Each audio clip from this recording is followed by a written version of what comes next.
Mummy ఆకలేస్తుంది mummy. Tiffin ఏమైనా చేసావా? టిఫిన్ కావాలంటే టైంకి లేవాలి. నేను అర్జెంటుగా ఆఫీస్కి వెళ్ళాలి. నువ్వే ఏదో ఒకటి చేసుకో. నేను ఎలా చేసుకుంటాను? నాకు రాదు మమ్మీ. రాకపోతే నేర్చుకో. అమెరికా వెళ్తే ఏం రాదంటే ఎలా కుదురుతుంది? ప్రతి ఒక్కళ్ళు ఇదే చెప్తున్నారు. ఏంటి? ఏం లేదు, నాకు ఆకలేస్తుంది. అయినా నేను వంట చేయను. వంట అంటే ఏంట్రా? నీకు అంత చులకనగా ఉందా?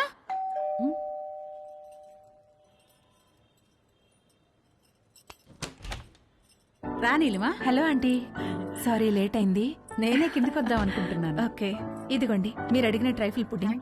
ఏమంటే ఏదైనా పార్టీనా? అవును, ఆఫీస్ లో రిటైర్మెంట్ పార్టీ ఉంది. అందరం తలా వడ్డిసి తీసుకెళ్తున్నాం.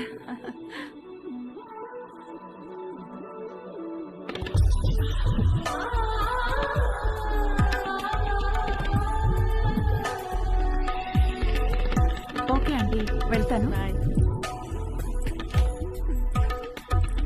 బాయ్. Thank you. చూసావా, డివోర్స్ అయ్యి ఒక్కతే ఉంటుంది. ఈ వంట బేకింగ్ బాగా రావడం వల్లే ఇంట్లో నుంచే ఫుడ్ సప్లై చేస్తూ డబ్బులు సంపాదిస్తుంది.